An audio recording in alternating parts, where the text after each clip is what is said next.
Is the building of the third temple finished? If the answer is yes, then why does no one know? Does that also mean that Jesus has returned? Stay tuned to the unknown facts as we talk more about when the prophecy of Ezekiel on building the third temple. The Messianic Era and the reconstruction of the Jewish temple are inextricably linked. It is critical to rebuild the temple because it will be the seat of the Messiah's reign from which he will rule the world. The reconstruction of the temple also indicates that Israel's enemies have been defeated and are no longer present in the land. People argue a lot about whether or not the Jewish third temple should be rebuilt. Here are some common arguments against it. First, Jesus' work on the way to personal salvation is done and doesn't need a physical temple. In fact, Christ made a physical temple unnecessary. Yes and no is my answer. True, Christianity doesn't need a physical temple, but Jesus did not make the Jewish temple any longer needed. The temple has never been for Christians or non-Jews, and it will never be for them. Even though Christians don't need a temple, that doesn't mean Jews don't. Ezekiel 40-48 makes it clear that the Jews will serve Christ in the temple during the millennium, not for their own salvation, but for the sake of the whole country. Also, the millennial temple will be used by the government, not just for religious reasons. Second, if the Jews rebuild the temple, it means they will go back to the system of sacrifices in the Mosaic law. In the end, times, aren't people supposed to turn to Christ? Yes and yes, but it doesn't matter. Yes, all of Israel will be saved when the millennium comes. Yes, animal sacrifices will start up again in the temple that was rebuilt, but sacrificing animals has nothing to do with being saved or with following Christ. As a punishment, this means that the Jews will have to do religious services that the Gentiles won't have to do. It's got nothing to do with being saved. Third, how could the Jews rebuild the temple where Islamic buildings now stand when politics are unstable and there is a fight over who controls Jerusalem? So that's why there's going to be a war. The old fights aren't getting better, they're getting worse. The Jews want to fully practice their religion again so badly, and they are sick and tired of waiting. The countries around Israel want to get rid of the Jews and are sick of waiting. They are going to fight each other at some point, but sacrifices will start up again on the Temple Mount at some point, even if only for a short time, and Jerusalem will be attacked. Why should the third temple be rebuilt? There are 5 main reasons why the Jewish temple will be rebuilt in Jerusalem for the third time in the future. First is Ezekiel's prophecy. The fact that Ezekiel's vision of the temple of God has such precise measurements and details suggests that it is a real building and not just a spiritual or symbolic one. In the same way, measurements are given in long cubits, which is an old term for building or construction. If God only meant for Ezekiel's temple to be symbolic, spiritual, or heavenly, there would be no reason to give its exact measurements in terms of how people build things on earth. God never tries to trick people on purpose.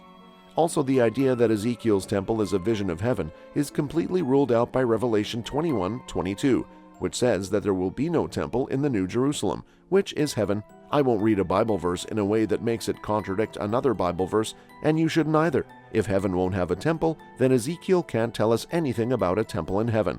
In any case, Ezekiel's visions of the New Jerusalem don't fit at all with John's vision of the same place. The New Jerusalem will be on the new earth.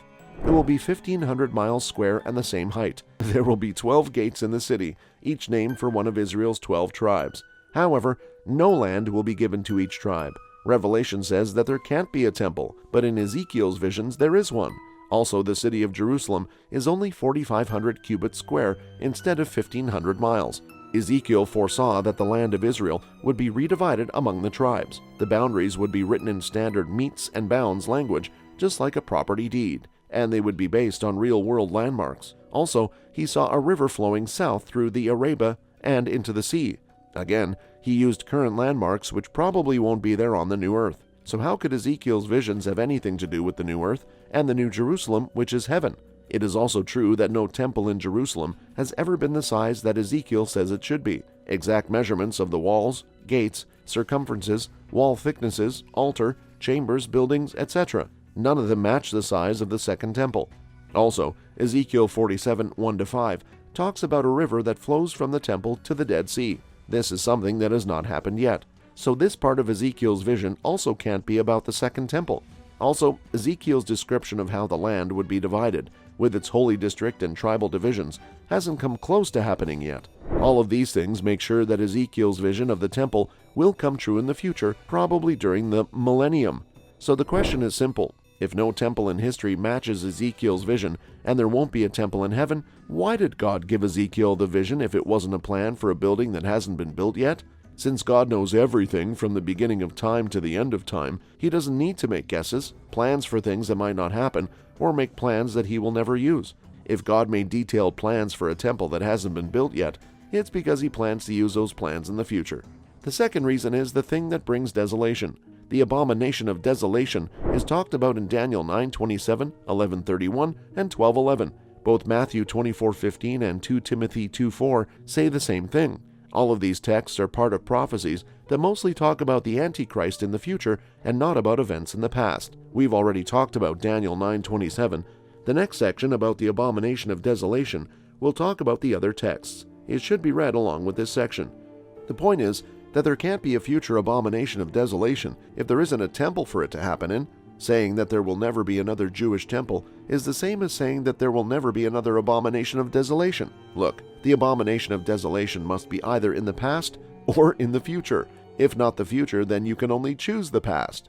This means that all the prophecies about it have already come true, so the tribulation must have already happened, which is, of course, the view of the preterists.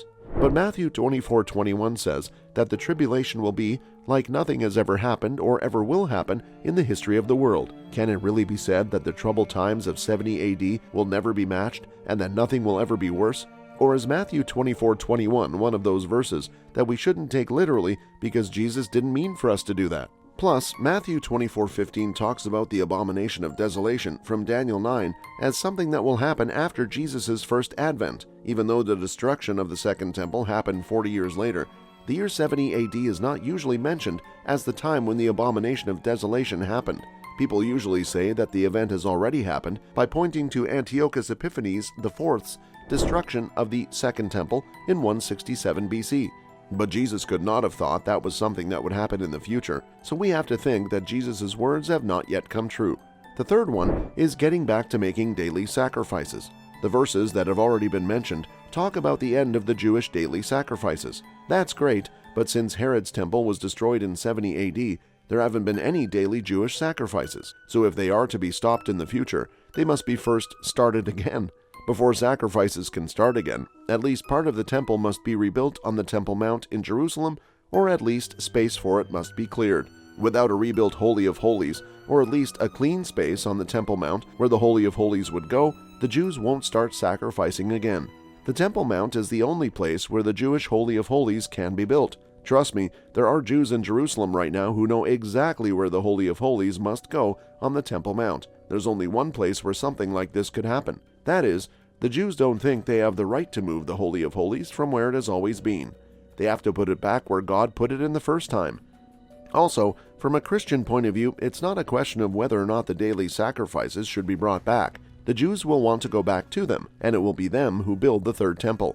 The Jews have no reason to think that the Mosaic system of sacrifices has been done away with. For them, the Mosaic laws are still in place, and they are just waiting for a chance to bring back the system of sacrifices. They have good reason to think this because the Mosaic covenant says that it will last forever. The timeline of end times events says that there are two main time markers from which all end time events are measured: the second coming, and before that, the end of regular sacrifices on the Temple Mount. In the end times, this is a very important thing to happen. The most important time marker in the Bible is not the abomination of desolation, which comes 1290 days after the end of sacrifices.